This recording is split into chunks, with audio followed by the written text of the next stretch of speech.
আসসালামু আলাইকুম।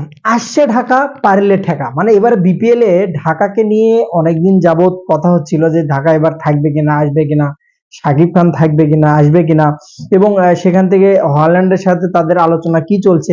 টোটালি যেটা ফাইনাল রেজাল্ট সেটা হচ্ছে এক ভাই, যেটা সোর্স থেকে আমি পাইলাম, এক ভাইয়ের সোর্স থেকে আমি পাইলাম, এক ইউটিউবার এক ভাইয়ের সোর্স থেকে আমি পাইলাম, যেটা আমি নিজে সোর্স না, সো তাকে আমি বিলিভ করি, বিশ্বাস করি, তার সোর্স সহজে ভুল হয় না আর কি, সত্যিকার অর্থেই।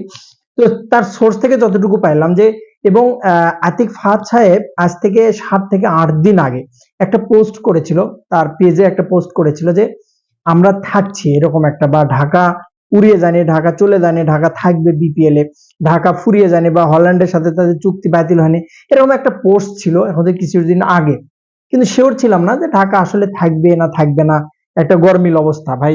চেষ্টা করি ভাই, এমনিতেই হয়তো বা ওরকম ভাবে স্ট্রং সোর্স পাই না, তারপরে যতটুকু পারি চেষ্টা করি সঠিক যে সোর্স, সঠিক যে নিউজটা অন্যের দেখে যেটুকু পারি আপনাদের সাথে তুলে ধরার চেষ্টা করি।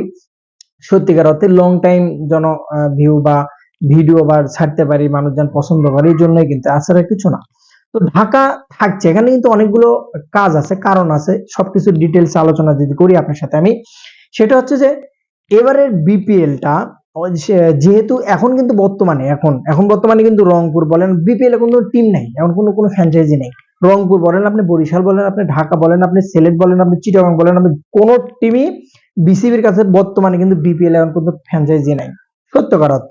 কিছুদিন পরে বিপিএল, বিসিবি 5 বছরের জন্য ফ্র্যাঞ্চাইজি অলরেডি ঘোষণা দিয়েছে যে কেউ যদি ফ্র্যাঞ্চাইজি কেনে 5 বছরের জন্য কিনতে হবে।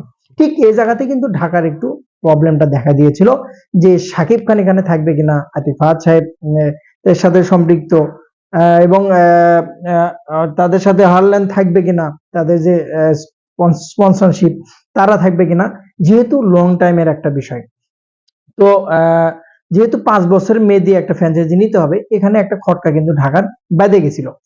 তো এখন যে জিনিসটা সেটা হচ্ছে যে বিসিবি যেহেতু এই ফ্র্যাঞ্চাইজি গুলো অর্থাৎ বিপিএলটা কিন্তু তারা একটা অর্গানাইজেশনের হাতে তুলে দিচ্ছে, সেটা আইএমজি হোক বা অনেকগুলো অর্গানাইজেশন অলরেডি কিন্তু তারা অ্যাপ্লিকেশন করেছে।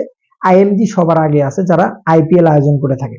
তো তাদের হাতে যদি বিপিএলটা যায়, সে তার পরিপ্রেক্ষিতে তারাই কিন্তু সিলেক্ট করবে মালিক, টাকা, স্পন্সর, কাকে টিম দেবে না দেবে, কি কি অ্যাড করবে, টোটাল এ টু জেড তারাই কিন্তু এটা দেখবে, তখন কিন্তু আর বিসিবির কাছে থাকবে না। সেদিক থেকে যদি ঢাকা অ্যাপ্লিকেশন করে 5 বছরের জন্য, এবং অলরেডি গ্রিন সিগন্যাল কিন্তু দিয়ে দিয়েছে শাকিব খানের পক্ষ থেকেও, এবং হারল্যান্ডের পক্ষ থেকেও, তাদের যে স্পন্সরশিপ এবং আতিক ফাহাদের সাথে টোটালি আলোচনা চলছে, কিন্তু রানিং চলছে, যে ঢাকাকে আমরা যেহেতু রাখছি, ঢাকাকে লং টাইম আমরা এটাতে কন্টিনিউ করব। কারণ ঢাকার টিমটা ভাই প্রতি বছরই চেঞ্জ হয়, এর আগে আর 7টা বিপিএল এ মনে হয় 6বার 7বার কিন্তু চেঞ্জ হয়েছে অলরেডি।